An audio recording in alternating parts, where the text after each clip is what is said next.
Welcome to your weekly episode of Talk. We're your hosts, Eddie Marmolejo. And Jaime Moreno. Well, the president gave his quote-unquote State of the Union speech. The attendance is that of a normal Biden rally. And it also could be considered as a lullaby if you saw the reaction from Ted Cruz during his speech. But before we get into that, there's loads to talk about. So we'd like to thank you for tuning in to our weekly episodes of Talk. You could always follow us on Anchor FM, Spotify, and on Instagram by just searching Talk. Always remember to like, subscribe, and share with your friends. Give us a good rating. Leave your comments below. And any topics you want us to discuss, just leave it in the comment section. We'll look at them and we'll discuss them in our next episodes. So, well, this kind of hits home because my mother is a smoker of menthol cigarettes, right? If you like new potes, it's like Shannon Sharp will say in Undisputed, he's a new pote. He likes them potes. Well, the Biden administration wants to introduce a ban on all menthol cigarettes. The problem with that is that the American Civil Liberties Union points out that this will affect disproportionately people of color and therefore will lead them to more encounters with the police. Now, we all know how the left loves the police these days, so I don't know how Joe Biden's going to compensate removing menthol cigarettes and encounters with police officers if you proceed to ban with this. But hey, what do I know? That's interesting because the president who's supposed to fight, right, for racial justice, the president who was in office to defeat the most racist president in history, and the same man who a lot of black leaders are saying that he is going to move our country towards justice, reform, and progress for black people, is going to ban the same type of cigarettes that a majority of minorities, specifically black people, smoke, which is menthol cigarettes. I'm not saying that. I mean, each person has their taste in cigarettes, right? We're not here condoning cigarettes. We're not here that cigarettes are good for you, but it's a choice if you want to smoke, right? Just like you have a choice if you want to smoke. Whatever you want to smoke, that's your decision. That's your right. Just like you have the right to drink whatever you want, whether it be Corona, Tecate, whatever, whiskey, etc., etc. The funny part is that the Civil Liberties Union, like Eddie just said, says it's going to disproportionately hurt black communities. It's not surprising for me because remember, Joe Biden is the same man who wrote the crime bill. Really wrote it word by word, right? He's the same man who also fostered a lot of the hard on crime and the sentencing and punishment strikes rule. It's the same white man who's in office right now who did that back in the 90s that eventually led to mass incarcerations of blacks and brown people.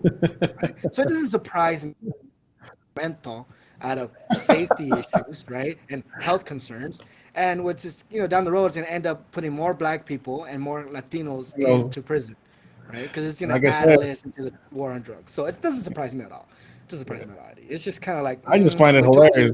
We told you. Who told you? This white man is the same white man who put you into prison. Yeah, we'll see what happens with that, right? But let's get to the big cheese, as they say, and that is the president's first. I don't even know. I mean, I can't even call it a State of the Union. I mean, that chamber was so empty. I'm like, addressed to who? They called it the joint session. I'm like, well, who? There's like nobody there. Like Romney was like up in the bleachers. Like what it looked like.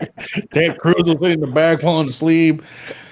And I still don't understand why, after you're still vaccinated, you had Kamala Harris and Nancy Pelosi wearing masks. They're showing examples, Eddie. Remember, you're vaccinated. If you're showing an example, you're supposed to show how effective the vaccine is. Isn't it correct? Mask, I mean, Eddie. You gotta wear a mask, Eddie. That's an example.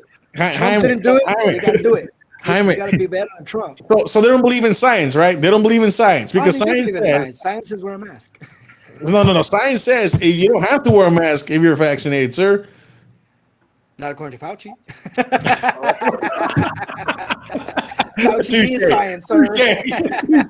And Fauci Fauci's like, said you gotta wear pre-mask even after you're vaccinated. You know, like what the hell? oh, What's the Fauci's the guy vaccinated that said you're face? supposed to wear a mask outside when you were not alone, but before, whatever. You're right. Touche. I mean, touche. Anyways, so go ahead and give me your thoughts on the speech. Oh, my thoughts on the speech? Yeah, go ahead. Is that what you're asking? Yeah. How do I put this? It was boring. I'm surprised. I'm actually happy for President Biden. Actually, I'm really happy because he Oh, was able to complete sentences. well, he was reading a And prompter. hey, even that is hard for him. Okay. Hey, I mean, hey, that's difficulty hey, for him hey, why you gotta to bring my finish. boy W into this, man? Hey, Bush, he was funny. Okay. All right, he's funny. All Oh right. man, I miss W. But anyways, go on. But yeah, Biden, he could finish sentences. He didn't look, he wasn't mumbling a lot. I think there's some portions he did mumble. I'll give it to him. I'll give him credit for that. But overall, my view of the speech was copy and paste a lot of stuff Trump tried to do in his 4 year Right. term, and now they're praising it as a progressive idea or a new beginning for America under Biden. So one of the big keys from the speech is the Buy American program. Donald Trump did that. Donald Trump tried to put Buy American first, and bring companies back into the United States, bring companies out of China, and bring them back into the United States.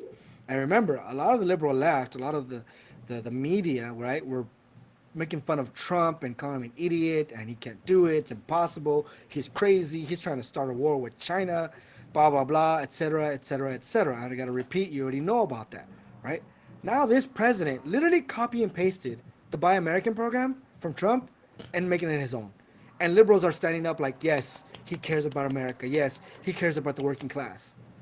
Right. The orange man, right, had the same idea, but it was sabotaged by the media and the left in Congress to actually carry it through. So that's kind of one thing that was hypocritical of the president and his base.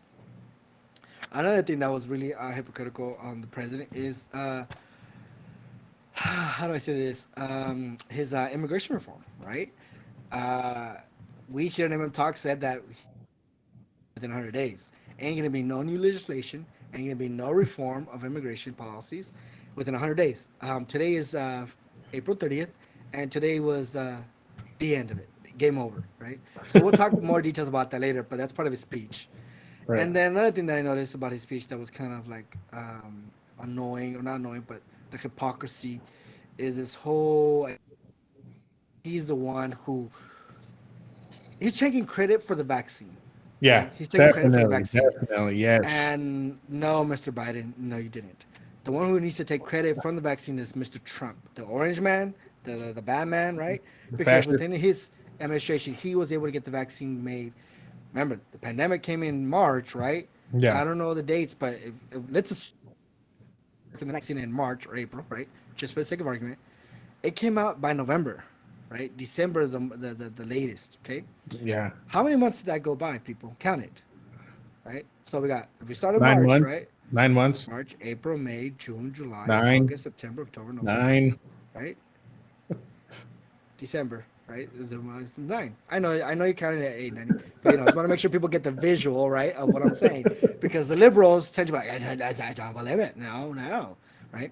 So Trump was able to expedite the whole production and testing of the vaccine. He was even ridiculed, and we spoke about it here in MM Talk, about him saying that we'll have the vaccine by the end of the year. And he was ridiculed by the left, by the media, by CNN, by MSNBC, by CBS, by ABC, by the Democrat base, calling him a liar.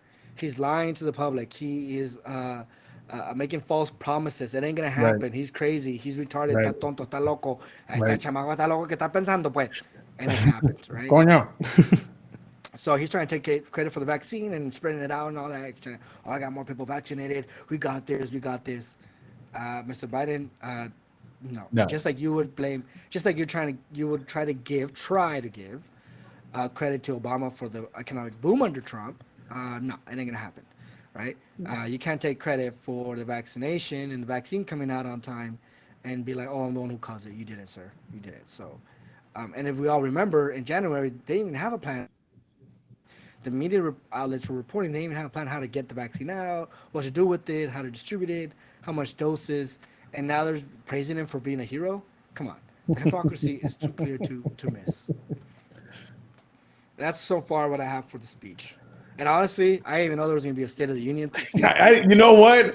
You know It what? caught I us know by we've been surprise. busy, Jaime. I know we've been busy, but usually when there's a State of the Union, you think that would be like front news. And I was on my phone and call me ill-informed, whatever, right? But I had a lot of things on my front news, and the State of the Union was not one of them. I didn't even know. I told Jaime, like, I was just flipping to the channels, like, wait, why is Biden speaking tonight? I'm like, what's going on here? And next thing you know, like, oh, it's State of the Union. I'm like, what the heck? Like, we have a meeting in an hour. Like, what the heck is going on? I'm like, okay, Biden has a State of the Union.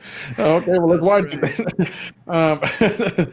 So we watched it, right? And here's where I'll jump in with my analysis. And it was just full of lies, man. I mean, you got the pitch. Let's have America united, right? But he starts off with over 100 days ago, we saw an insurrection that put the people's house on fire, or something like that, right? And I'm like, what are you talking about?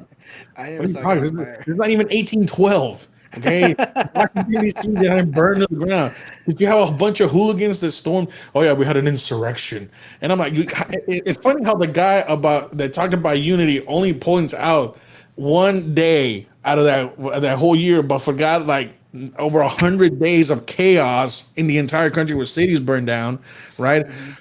Where people of color lost their businesses, right? Latinos got threatened, right? Black people lost their businesses, right? An officer who happened to be black and owned the business got shot. But yeah, let's forget about that. But those white insurrectionists and all that, those people that matter. I'm like, okay, typical Biden, right? And under the leadership of Street Fighter Nancy Pelosi, right, who's gonna fight him in the hallways of Congress, her leadership, we got through it. Right? I'm like, what are you talking? Okay, all right.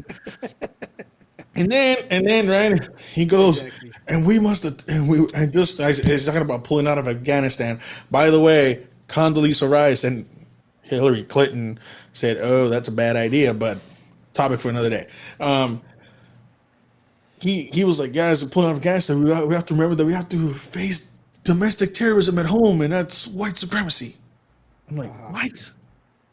What? Okay. All right, keep going. All right, and he's talking about spending. I don't know if you noticed this, hi man. He was gonna spend to do this, or spend to do that, and spend to do this, and spend to that. And I'm like, oh, spend. Like, then you just spend like a $2 trillion spending bill, like another $4 trillion. Like, this guy's already to $10 trillion in his first 3 months in office. I'm like, oh my goodness, sir. Where are we gonna get all this dinero? Where are we gonna get all this dinero, man? I'm like, okay. And then, right, and then he goes back to the whole race thing, right? And I'm like, why are we still talking about these lies? Why are we still talking about these lies? This is a guy, like Jaime pointed out, who did the crime bill. Okay, let's not talk about his fake civil rights record. Okay, fake civil rights record. Everything has been questioned, right? And then I forgot what he said at the end, right? But it was something about something race related. But the whole point is, my whole thing is, it was I just couldn't understand how he's up there and he's trying to like, oh, we need to be unified. But every action you've taken with your first 100 days has seemed to divide the country even more, right? Exactly. Has done everything to divide the country even more. So, like I said, there was like hardly anybody there. But all I got from last night from that speech was spend. America's still racist, and I'm like, okay, so this is the same. That was about it. But luckily for America, we had a great response to that State of the Union. It's great. The man, the myth, and probably the next president of the United States, Senator Tim Scott. South Carolina. He's South Carolina, right? South Carolina, sir. Yes, Yeah, sir. South Carolina. Okay, South Carolina. I was gonna say what I meant. Which one?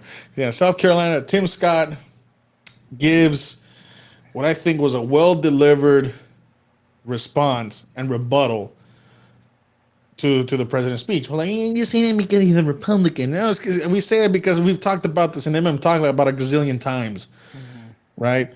So Jaime, you go ahead and dive in, and then I'll follow you. I'll follow up with what on my thoughts on Senator Scott's speech.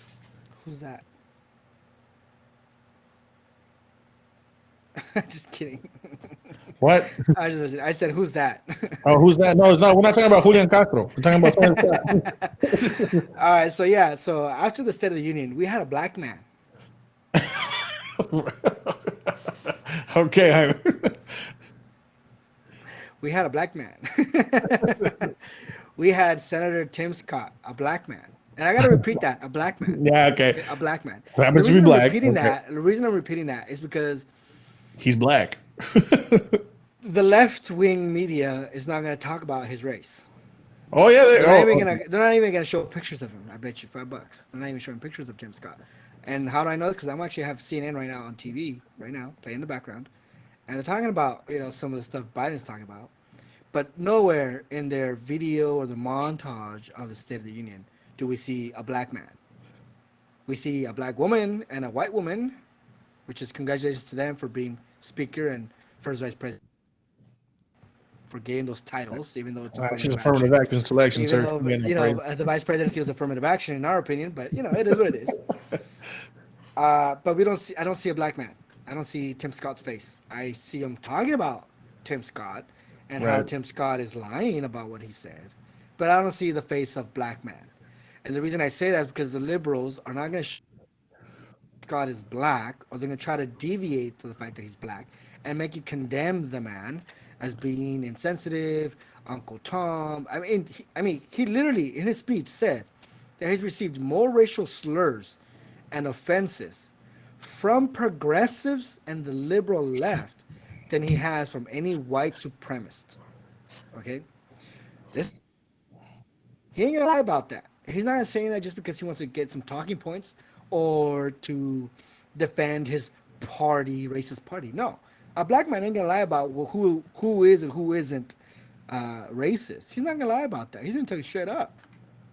So Senator Tim Scott from South Carolina is black, and I keep repeating that because I want our viewers to understand. I got you. So to by Univision and Telemundo and CNN and CBS and all this. I mean, if you watch them, that's fine. Even NPR doesn't talk about it, but they're not gonna mention the fact that he's a black man, right?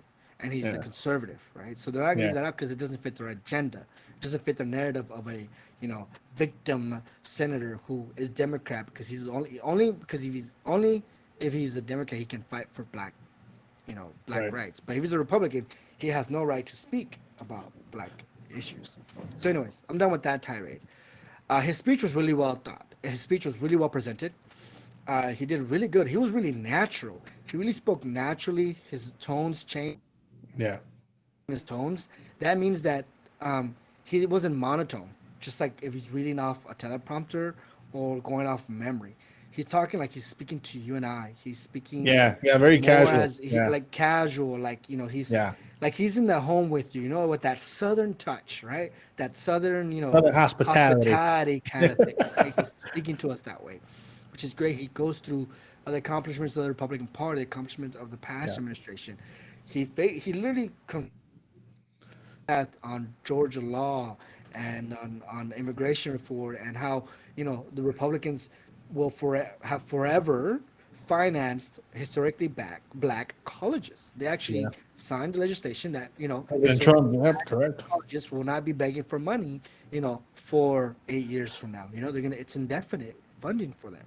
He spoke about that, and he spoke about that the left is so going crazy out of because it's totally going against the narrative is the racist America ideology, right? Or the racist America hypothesis, right? He literally says America is not a racist country. And me and Eddie agree with that. It is not a racist country. There's a lot of opportunities. And hearing him talk, we've spoken about how I don't even talk about he himself said it. His grandfather lived 98 years, and he literally said, my grandfather went from cotton picking, right, and now to a grandchild in. That's like his slogan. Like my family went from cotton to Congress. Yeah, That's an American success story. That is literally an American success story, right? Yeah. If you don't believe me, look at Miss Kamala Harris, children of immigrants, right? Indian and Jamaican, and now she's affirmative action elected vice president, right? But she still accomplished that within a lifetime, within a Yeah. generation of her own family. If it was a racist America, Miss Kamala Harris wouldn't be up there, especially with a president who has a record and history of being racist or making racist comments and making racist Yeah. suggestions and racist laws, right? Right. So what we're trying to get here is that when he said America's not a racist country, he's speaking truth. It doesn't mean that there is no racism or that racism doesn't exist or there's individuals who are racist. They are. There's a lot of them. And there's people around Yeah. there, they're ignorant and so on and so forth. It still exists, right? But America as a whole being racist to the point where like only white supremacists are on top and everyone else is at the bottom is a lie. And he straight spoke to it. He ran through it. He totally um, blew out or demolished or I don't know how to express it right now. Bulldoze. Bulldozed. He totally just made your face on America being a racist country. He did. And the Democrats right now are going crazy over that. Like, how Yeah. can he say that? He's a liar. Oh my God. Right. The liberals are so mad that he said that they're using racial terms to get at him. Yeah. How pathetic is that? Yeah. And So sorry to cut you off. I'll end my discussion there with this is that Tim Scott is a Republican congressman And he's black. and he's black. I repeat that he's black. And I also just want to point back to history is that the first Republican elected officials to Congress We're black. and Republican. Yeah. And that's all I gotta say. And just to and that's what I go point out to that speech where like Joe Biden's talking about equality and making things fair and all this, and I'm like, well, you don't want that. You really don't want that. You think you want it, but you don't want it because you're putting in policies that even like minorities in your own party are against, right? And let's talk about education, right? Democrats are not pro-choice in education, right? Pro vouchers or pro school choice, even though minority Democrats point that out, right? Yeah. Tim Scott says, well, you got a problem there. Voting rights. This is coming from the party, right? Who in 2004 or 2008, excuse me, and in 2008, where the first black president received a higher percentage of the white vote, right? Then his Republican opponent was John Kerry. Oh no, not John Kerry. Excuse me. Help me out here. No, John Kerry. No. No, It's, 04 and Mitt 08. Romney. Mitt Romney. No. Excuse me. Let me rephrase.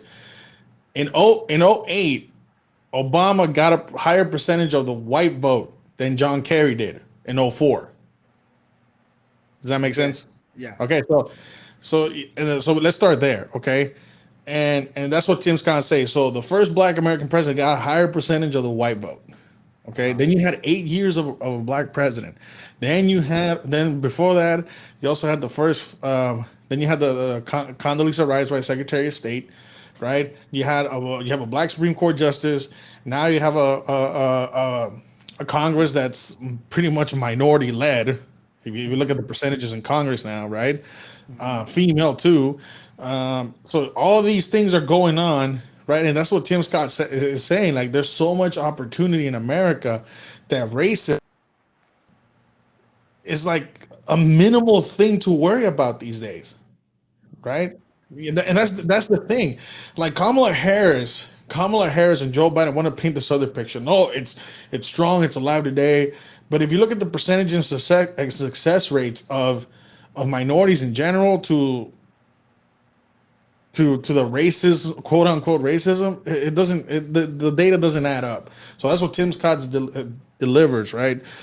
And I said, yeah, it's true. And like I said, Jaime and I pointed out, there's so many things that we've as minorities have done that we can say, yeah, racism is not really a factor anymore.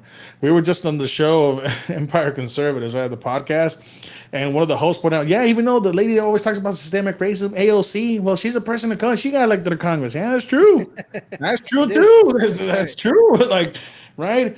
So I don't understand why the media doesn't understand it. And what I noticed too, Jaime, in these new broadcasts, is now they're trying to redefine systemic racism or what actually racism means. It's like it's not properly defined. That's why Tim Scott doesn't understand, because we have to properly now define racism. So it went from a generalization to specific things because you don't want to accept the fact that racism may still exist in America, but it's not hindering people of color from being successful. It's not anymore. It's not anymore. Okay, it's just no way.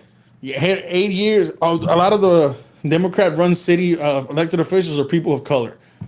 You had a black in the last 5 years. You had a black president, and now you have a black vice president. Right? I just point out Congress. All these things are minority led.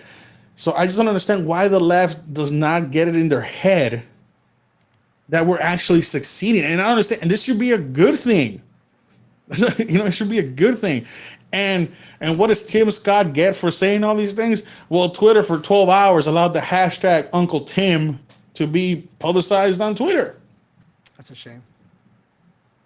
And that shouldn't be surprising too, because Jaime and I get all that all the time. We're called racist.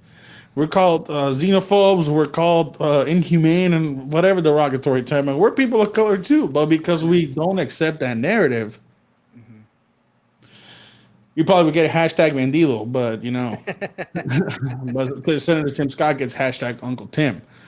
And that's basically, instead of saying Uncle Tim, just put an O, and that's what they really mean. But it's funny how Twitter, who was censoring all these people, allows that to exist for 12 hours. And that's because it challenges the narrative. And as long as you challenge the narrative and you're a person of color, expect this to happen more and more. But what I implore people to do, go ahead. Sorry, just piggybacking off that comment, and something we should analyze too is social media is supposed to censor these hate and racist comments, and they're supposed to be, banning racist. But the fact that Twitter and social media is allowing users to trend Uncle Tim, right? It's a clear bias of what the media is doing, what social media is doing. It's a clear bias. That if this was done to Kamala Harris, right, and racial slurs and hashtags, all these people would be banned, or would be censored, or the trend would be deleted.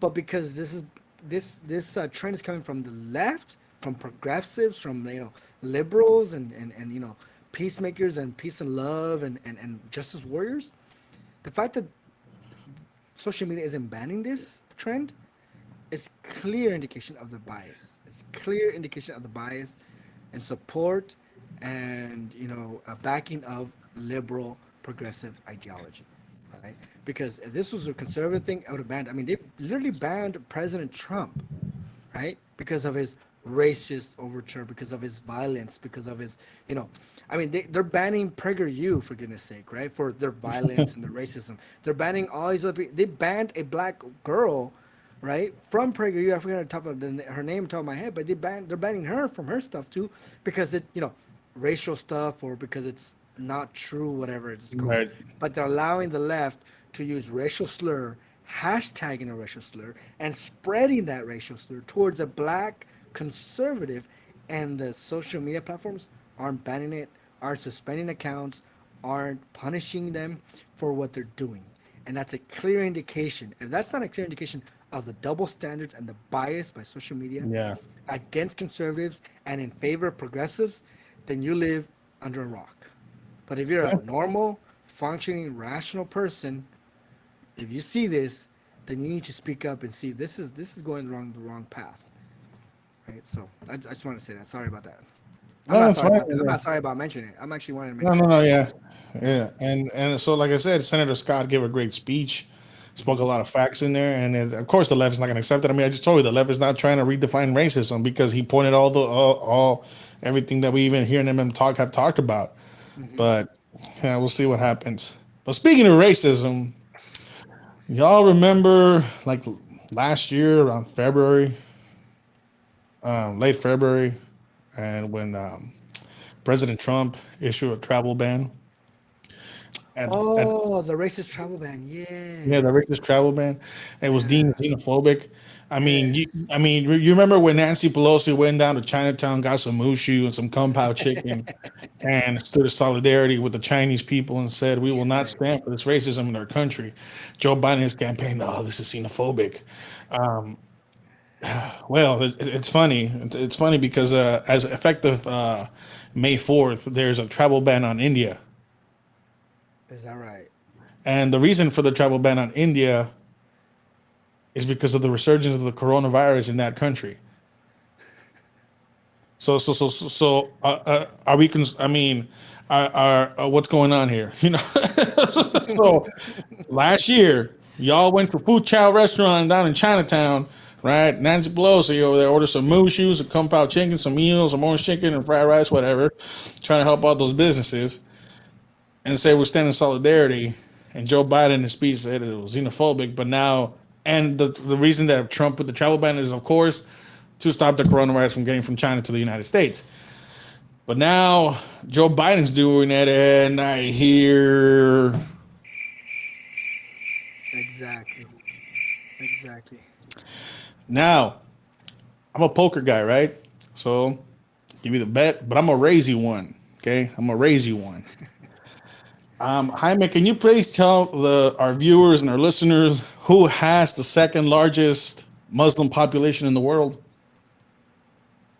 India?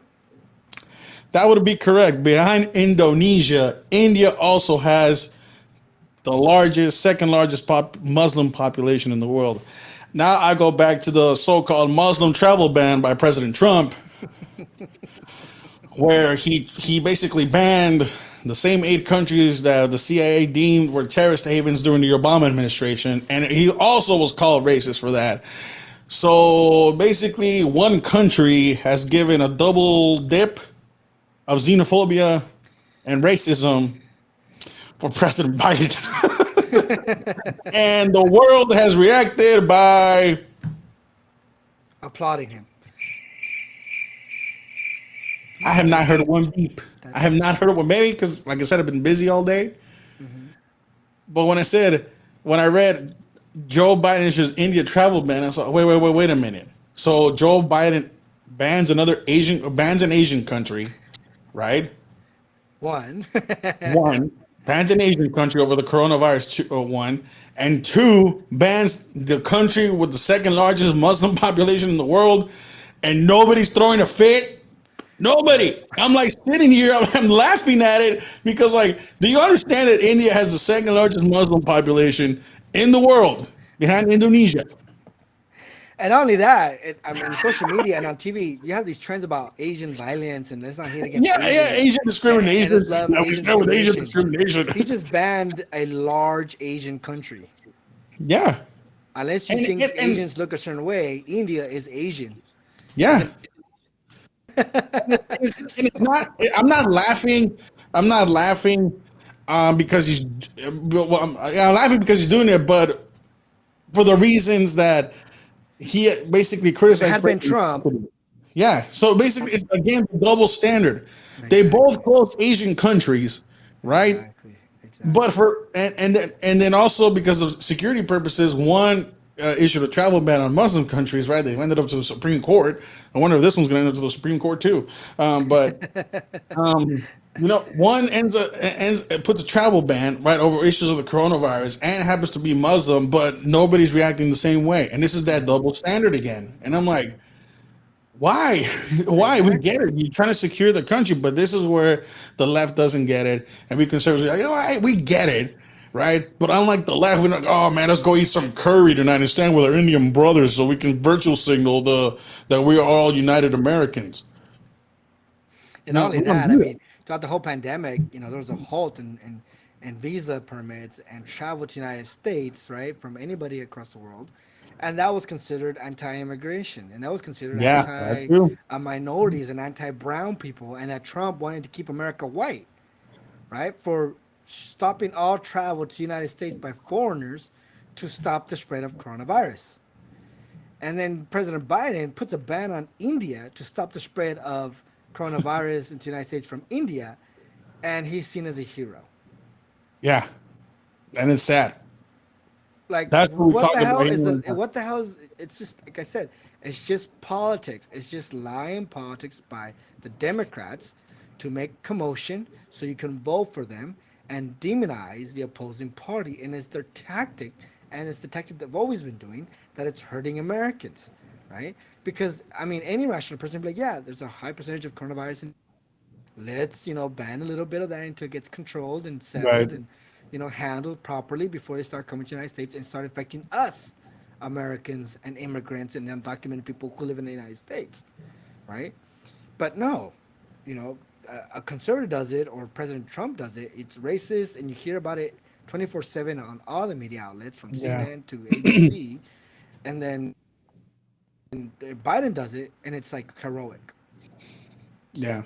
That's the sad part, but that's the world we live in. So I was just, when I saw this, I couldn't help but laugh because of the double standard. And like I said, Joe Biden, in one country, Joe Biden double dips on xenophobia, right? By his definition, and crickets. It's sad. It's really sad. That's why we don't Anyways, believe in fake news, right? well, just tell your friends once again.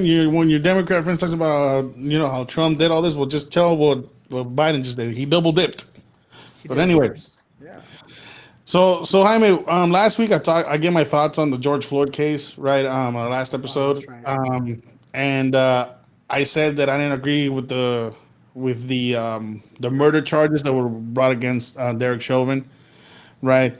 But I said that you can make a strong argument for the manslaughter charges, Hmm. right? And then I also had I said it wasn't the correct verdict. It wasn't a fair verdict, excuse me, because of comments like those of Congresswoman Maxine Waters, right? The $27 million that the city had paid to the Floyd family, and the fact that it was held in Minneapolis.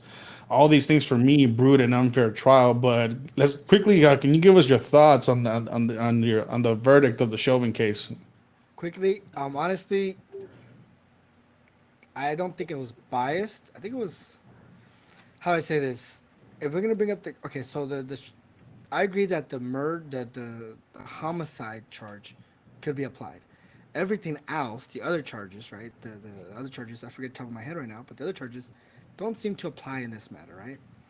But then again, I can understand the pressure the jury has been going through to deliver the correct verdict, right? I mean, the president of the United States literally prayed that the jury make the correct verdict decision, right? Right. Obviously, you just quoted Maxine Waters, and then we also need to mention that BLM says that Yeah, if the my verdict echoes. doesn't Yeah. go in favor of a conviction, we're gonna riot, we're gonna burn cities, we're gonna go out there and start destroying everything because it's an unfair trial. Good because it's good in this way. You hold a bad cop accountable, and it's something here in Talk that we spoke about, right?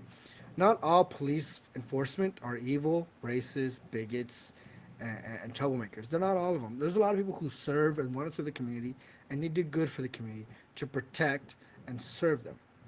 And there's also bad apples. And we spoke about this a lot in Talk. There's bad apples who act abusively, who overreach their abuse or their power, and they think they get away with it, or they're not being held accountable as they should be. So the fact that he gets convicted for this is kind of holding accountable to the bad apples, right? It's not a whole systemic reform, but at least it's hold accountable to this individual for his actions. Here in Talk, we totally agree that the way the knee was put on and the visuals that we saw at the time looked bad. It was bad optics. We were totally against it. We was like, dude, that's just too much. You already handcuffed him. You already had him, under handcuffs. You already had control of him. There was no need to extend that much time with the knee on his neck, right? Obviously, as the trial went in, new evidence came up. Obviously, we were looking at it. But at the end of the day, in my opinion, I think that the verdict hold this man accountable for the manslaughter part. The other charges were kind of excessive and kind of didn't really make a big difference, and that's it. Now, the whole theory about the pressure on the jury, because they're going to appeal it because of media outlets and outside influence into the jury.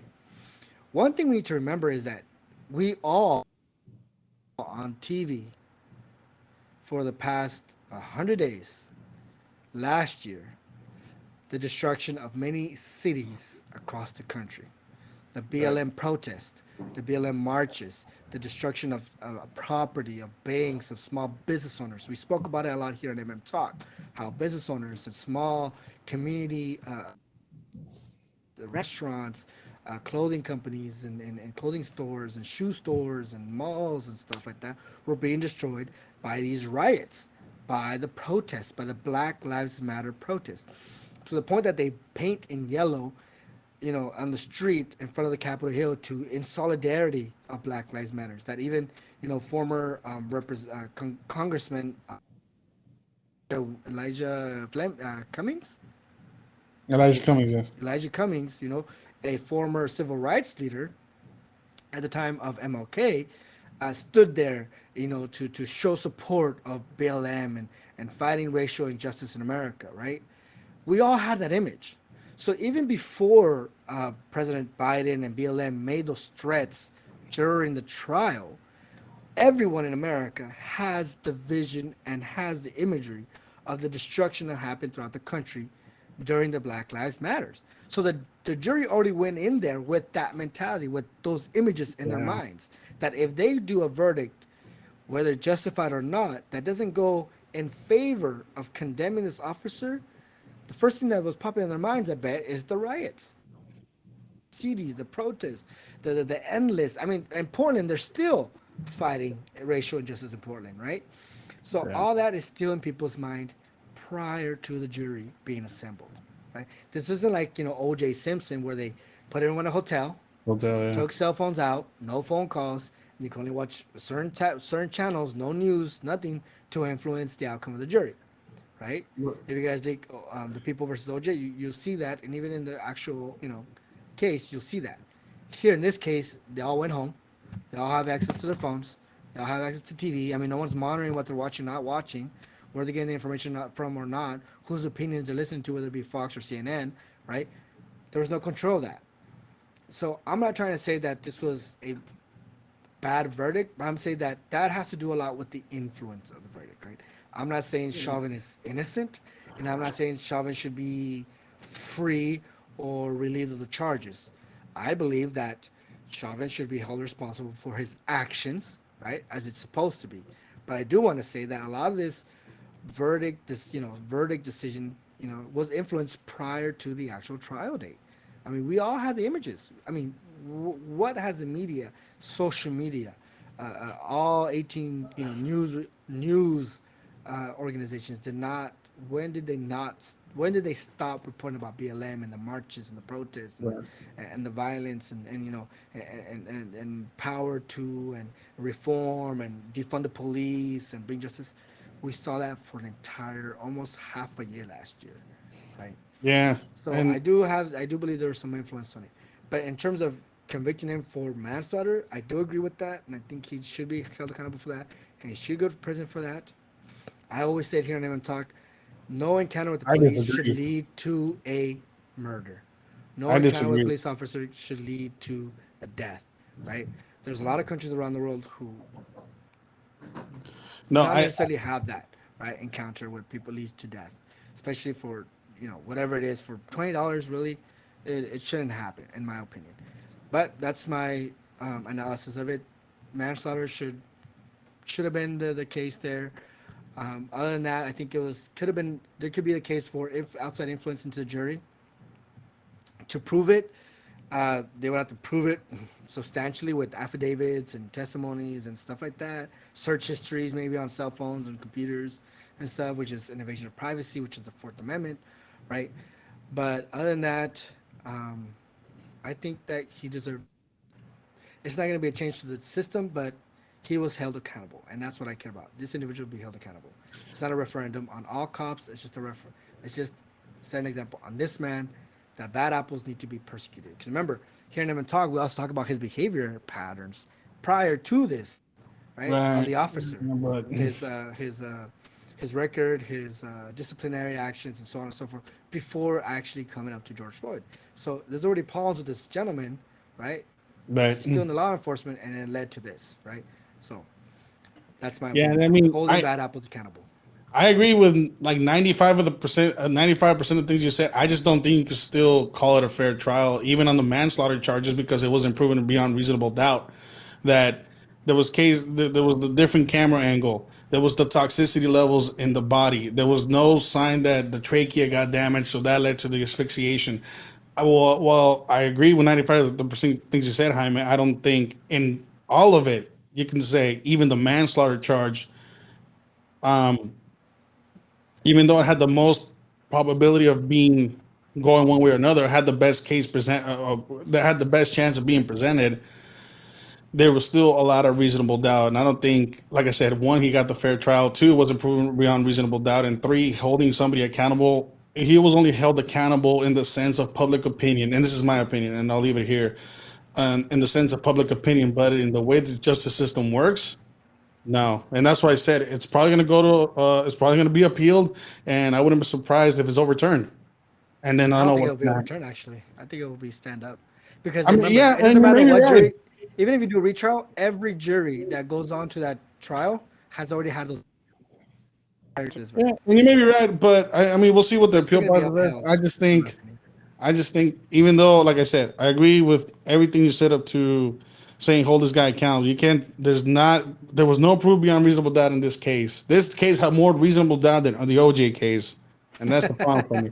For me that, and like I said, if it was just that one angle, that's fine. But when I saw the next angle, then you saw the medical reports, and I'm like, oh man, come on. And then the jury takes only 10 hours to deliberate in a 3-week trial. I'm like, get out of here.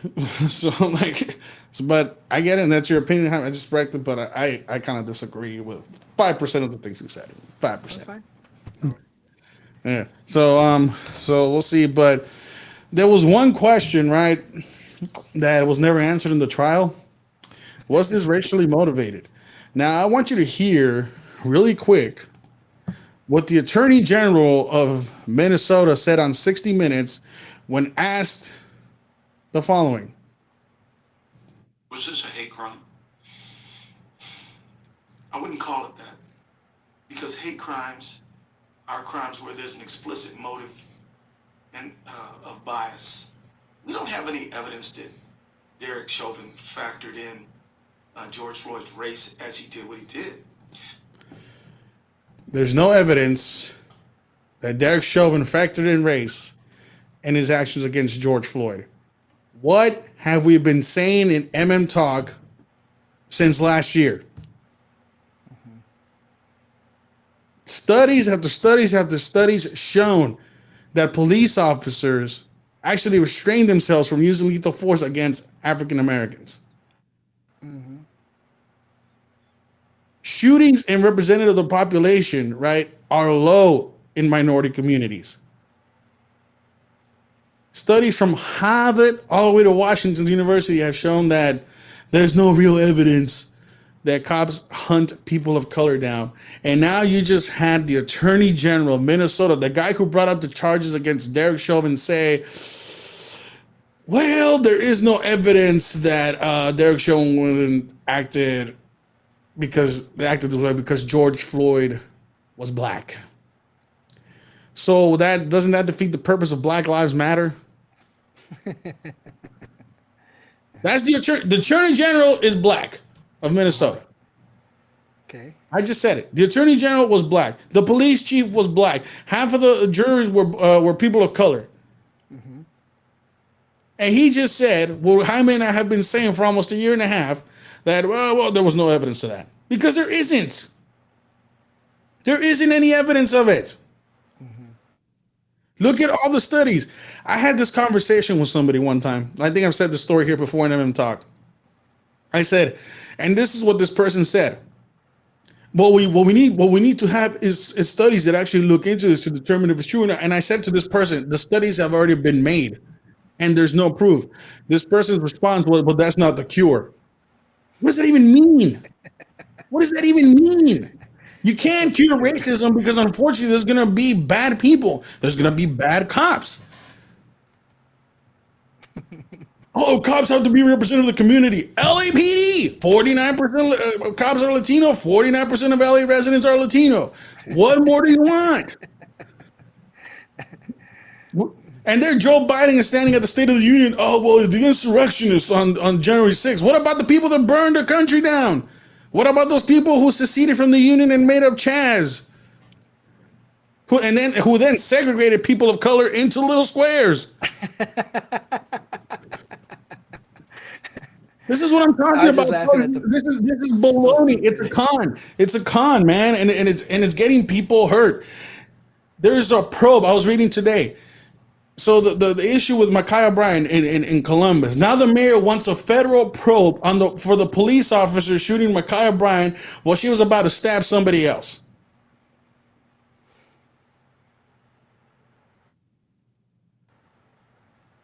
Wow.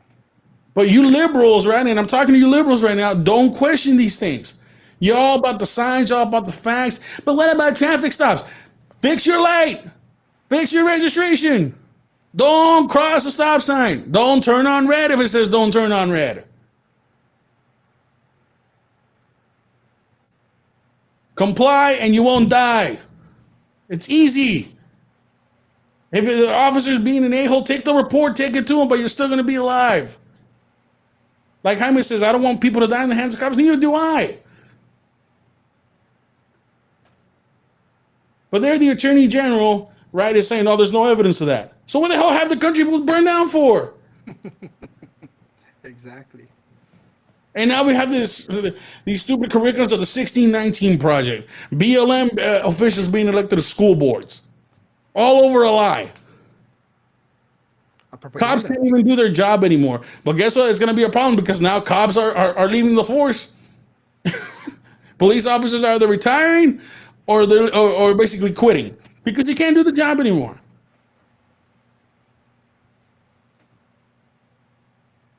For Latinos, I already said this last year, for Latinos, half of the incidents where Latinos faced the police, they were armed suspects. And here in California, where the strictest gun laws are available in the country. But we're talking about systemic racism. Come on. There's bigger problems in our community, people.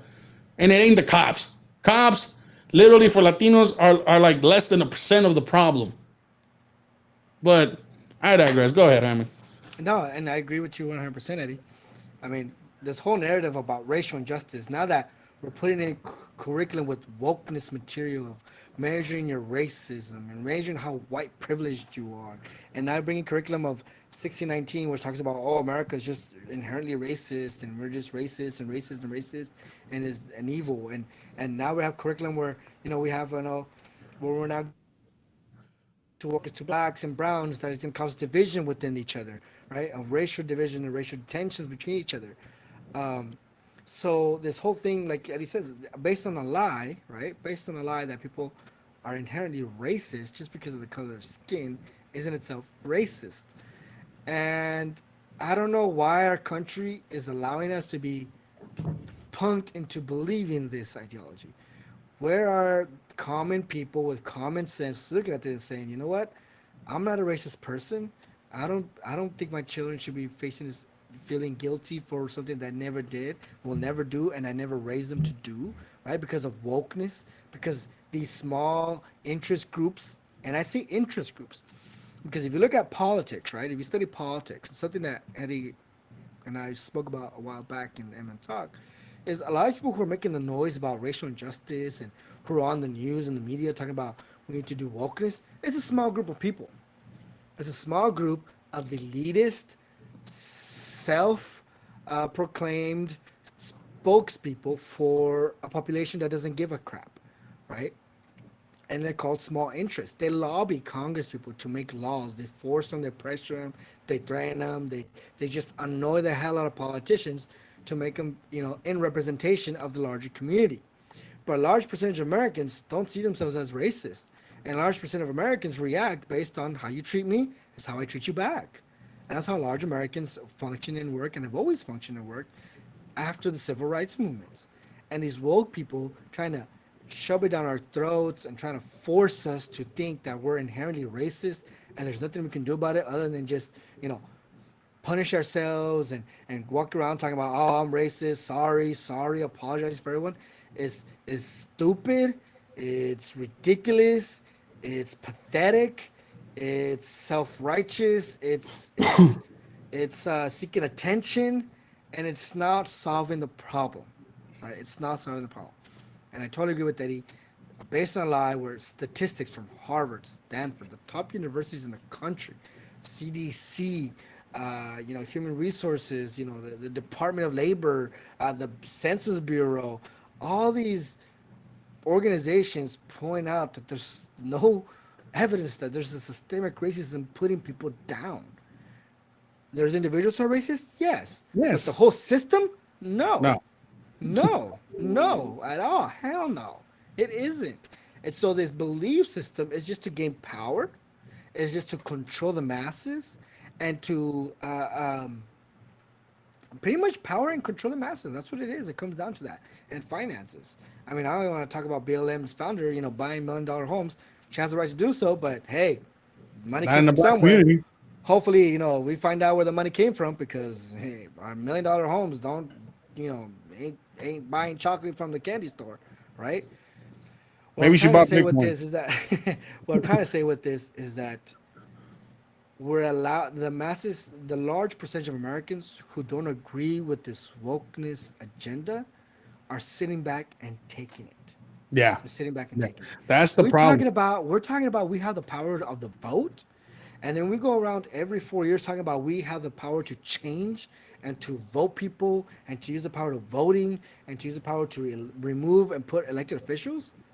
And we're using that same ballot to be, excuse my French, be bitch slapped into thinking that we're racist, to be pushed into being bitches, into thinking that, oh yeah, we gotta submit to the wokeness and racist. Yeah. Okay, yeah, excuse my French, but that's what it is. That's what it Yeah. is. Yeah. You can talk about, oh, conservatives are crazy and they're racist. No, look at every common American. We interact with racists beyond any other country in the world. You can go to a supermarket, you interact with Asians, blacks, Latinos, Middle Easterners. You interact with Eastern European, Northern European, people from different countries. We're so diverse in the melting pot of America that we go about our lives, whether you're black, white, or whatever. Americans stand up what is wrong and unfair, right? So those people who are like, oh, Karens, and putting images of, oh, these racist Karens, they're standing up because they see something that's wrong, Yeah. right? The other day I saw on social media, some guy was calling a lady Karen because this guy was in line at Home Depot playing his loud ass music in line. Okay, every American knows that someone in line music is annoying as hell. I'm sorry. I don't care if you're black, white, cholo, whatever. If you're in line at Home Depot and you're playing loud ass music, you're annoying That's annoying. everybody That's of that's all annoying. races, That's of annoying. all social classes. And this guy goes viral calling this white lady, okay, Karen, she's just mad because I have my music loud. She's being racist. I was like, what the hell? Now, Comment section of that post, and out of the 400 and some odd people, and I didn't go through each one, but I kind of glanced and glanced and glanced. I can say easily with faith, I can say at least 95% of the respondents who commented on that video said, this guy's an asshole. This guy's a jerk. This guy's stupid. This guy's trying to prove something that is not even there, right? There were more people mad at white racist Karen oh asking man. him to lower down his music, right? No. So what I'm trying to get at is that it's so stupid that a large percentage of Americans are not racist. We just don't like to be annoyed. We don't like things to be unfair. We like to be treated equally. I mean, and I'm using examples on social media if you guys can have an idea. Just the other day, I think 2 days ago, it went, on social media and over social media networks. They're talking about how a girl turned away Adam Sandler at an IHOP, right? She didn't recognize it was Adam Sandler. She told Adam Sandler that, he has to wait 30 minutes to be seated. And Adam Sandler said, you know what, I'm not going to sit here 30 minutes. I'm going to walk away. And it is what it is. Later on, this waitress finds out that was Adam Sandler, right? So she puts it on TikTok and it goes all over. A large percentage of Americans who responded to that video said, I wouldn't let him go 30 minutes. He's going to wait 30 minutes. I'm going to wait 30 minutes. He's got to wait 30 minutes too, right? And they were talking about how he shouldn't be privileged just because he's a movie star to get better treatment, right? At an IHOP. Like, hey, you want to eat IHOP? You got to wait 30 minutes just like the rest of us, right? Right? So what I'm trying, a large percentage of Americans, if you guys listen to each other and talk to each other, we all have the commonality of, you know what? What's fair is fair, and what's unfair is unfair, right? It doesn't have to do with race. It doesn't have to do with class. It doesn't have to do with identity politics. It has to do with just being fair. And this woke community who's trying to push down this woke ideology, right, down our throats, are not part of the vast American ideology. They don't represent us all. And we have to, Right. us as the voting bloc, as the power to vote, should be able to use that power to say, you know what? This woke ideology they're going to put on my kids? Hell no. I'm voting you guys out of office. No, I'm voting you out of the school board. No, I'm going to speak to a teacher and be like, you know what? No, I don't agree with you. My kid is not racist. We're not racist. We never raise our kids racist. And making him psychologically and putting that they're inherently racist at an early age is going to mess up my kid for life. So no. And we need to stand up and be vocal against this woke movement and not let these woke people bitch us into submission. Sorry for Yeah. my French, but that's the way I feel. No, fair enough. Fair enough. So we're running out of time, so we're gonna save a topic for next week. But we got to talk about the 100 days. So really quick, I want to say I told you so. What I did with the 100 days. Yes, we told Yeah, you. the 100 days. Yeah. Where's So the I music? wanna Where's the say- music? Where's that? Wah, wah, wah, wah. Oh yeah, the we told you. We told you when a presidential candidate promises you that he will pass immigration reform, that's doomed for failure. Okay? And Joe Within Biden 100 failed. days. Failed. Well, he allowed TPS and he allowed the DACA. Okay, he put on a band-aid. Okay, that's another band-aid. He took out the old band-aid, put in the new band-aid. He didn't do nothing. He didn't do nothing. Right? And we showed you why it couldn't happen. We explained to you why within those 100 days. Because Democrats want to pass a partisan bill, right, that simply allows for open borders, easier policies of immigration, and then the Republicans are going to counter and say, well, we're not going to work with that because we want to ensure security, we want to make sure that it's a fair process, we want to ensure all these things. So here you are 100 days later, Mr. President, and you failed because you didn't listen to him talk. Because we told you have to work. We gave you the examples, right? Democrats failed. Right, I'm waiting for Voto Latino to give me their excuse. I'm waiting for Latino Victory US to give me their excuse. Univision came out with an article today, right? Was it today? Let me just check the date real quick to ensure I am correct before I start talking trash on them. Yeah. So if you guys remember hearing him talk, Yeah, no, actually, it was 2 days ago, right? And the title of the gave up. article, yeah, and the title of the article, right, is Biden changes his tone on immigration issues. But the crisis at the border is still the same. And if you read it's a really lengthy article. A lot of it's in Spanish. But then it points out that the problem is that Republicans are not going to work with Democrats. If Democrats wants to push this like universal immigration style bill where everybody can come into the country with no vetting process and so on and so forever. And we said, we told you that. We showed you the conversations many people had, right? And then a lot of Democrats were like, oh yeah, we're just gonna work with the people that are in the country first, then we'll deal with the people at the border. Well, you have a crisis in the border. You have a czar that has not gone to the border now. Oh wait, it's Kamala Harris because she's being diplomatic, whatever that means, right? All these excuses I keep getting from Democrats. The point is, you failed. We told you so. It wasn't going to happen. First 100 days, I'm waiting for Jorge Ramos for his next Al Punto episode where he's going to be upset, hopefully. He's going to He won't be upset. He won't be upset. He's gonna have hope. He's going to provide us with in-depth, fair journalism on why Joe Biden failed. Okay? Of course he's not. Just kidding. That was just being sarcastic, right? But he's going to go in, he's going to be like, Mr. President, you lied to me. You lied to me. I asked you face to face in your town hall, right? And all like, you say you're gonna pass me. Like, no, I told you he wasn't. So once again, I'll give you the lesson, folks. If a presidential candidate says that he unilaterally is going to fix immigration reform, you're doomed to be lied to again. And I hope you learn your lesson. Go, Jaime. Exactly. Yes. I mean, immigration reform is a big, complicated issue, right? And Joe Biden went into office with this promise of immigration force to, appeal to the Latino voters, right? To appeal to the Latino base, saying that I'm going to fix immigration reform. Within 100 days, we're going to have immigration reform. It never happened. And we totally said it in our talk. He ain't going to get it done in 100 days. We had and we always said timer. Yeah. On Instagram. I don't know if you got the number. We got the little timer on Instagram, and it went off today, and it said, "Well, immigration reform 000," and I'm like, "Oh, well, we still have it." Exactly. What we're trying to say is that no Democrat party has ever passed any immigration reform, right, in the past. Always immigration reform has been passed by Republicans, right? The majority of immigration and immigration law has been passed by Republicans. If you don't believe me, DACA is not a legislation. It's just a band-aid by Obama. It's an executive order Yeah. by Obama, right? It wasn't passed by law. It wasn't even voted by law. It wasn't even done.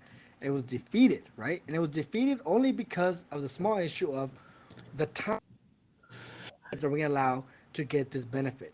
Democrats wanted the benefit to be any kid, doesn't matter, for here into eternity. If you get here as a small child and you get here illegally, then you get benefits of DACA.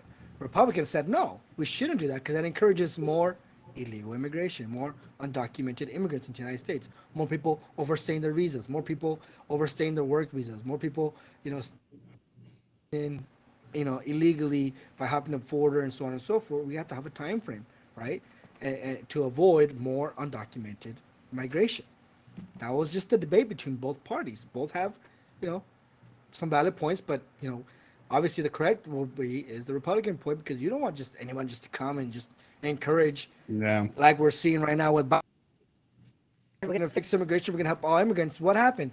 A huge Back in the cages. surge, way worse than when Trump was in office, is happening at the border now. Why? Because he didn't say come to the United States. He didn't say that. But the fact that he said that I'm gonna fix immigration and I'm gonna get everyone who's undocumented fair trial and I'm gonna increase asylum seeking, that encouraged people to come to the United States and seek those benefits. Yeah. Right? So Mr. Biden did not complete 100 days of immigration reform. He failed in his first promise within 100 days. That's going to show you, since he couldn't do it within 100 days, he couldn't even get legislation into Congress in regards to immigration reform. It was just an idea, conversations here and there, but no written legislation. Congress saying we're going to do immigration reform. That's going to show you that within his first term, it ain't going to happen. Yeah. And now we got the midterms. So, Republicans are going to try to get those seats back, and it's going to get even worse. So it is what it is. And Jaime's right. He incentivized the surge. And if you look at the reports, the ABC, CBS, when they asked migrants, why'd you come? Man, Joe Biden said it was going to make it easy for us. So we went. AMLO said Joe Biden needs to start making things easy because they're all crossing my country, and I'm going to put a stop to it. So there you go. Everybody's calling him out. And what is Kamala Harris doing? Having a Zoom meeting with the president of Guatemala instead of going to the border to try to fix things, right? Don't even get me started on Ms. Kamala Harris. I want you guys to understand that she is officially in charge of finding the solution to the migrant Final solution. Right? She is responsible for it. Okay, this is the same woman who criticized and talked about how bad the conditions at the border were. Separating families is evil. Having kids in cages is evil. That same woman is vice president of an administration who's doing the same. She pitched against in her candidacy for president. Okay, and now that she's vice president, has the mantle or the responsibility to try to solve the reasons why this migration is happening. Is not doing anything about the kids in the cages, isn't solving the problem of the migration, isn't telling people, discouraging people to come to the United States, and isn't doing anything about it. Her first real task to do something to show her capability, her training capabilities to be president, is failing as we speak, right? Yeah. As we speak. She's doing a terrible job. She's not doing anything. She hasn't gone to the border to talk to the kids. She hasn't gone to the border to examine what's going on, and she's blaming it on COVID, right? But had it been Trump, she'd be all over Trump saying about how he's the most evilest man in the world. But now that she has this responsibility and things care, she's, laughing her ass off all the way to, a paycheck. So it's embarrassing. It's sad, and it's hypocritical of the left to have been so vocal about the conditions of the border that now that things are worse, they're silent about it. And the fact that Biden did not do his immigration reform within 100 days, we're not bitter of it. We're just telling you how much of a liar he is, right? If we can call out President Trump for all his lies and keep track of it, we should be keeping track of all the lies President Biden is doing in the same effort with the same energy that was done with President Trump. All right, and we'll wrap it up there. So, once again, thank you guys for tuning in this week to our episode of MM Talk. Always remember to follow us on Instagram, Facebook, Twitter. Leave your comments below. And with that being said, I'm Eddie Marmolejo. I'm Jaime Moreno. This is MM Talk, and remember, we're tired of you.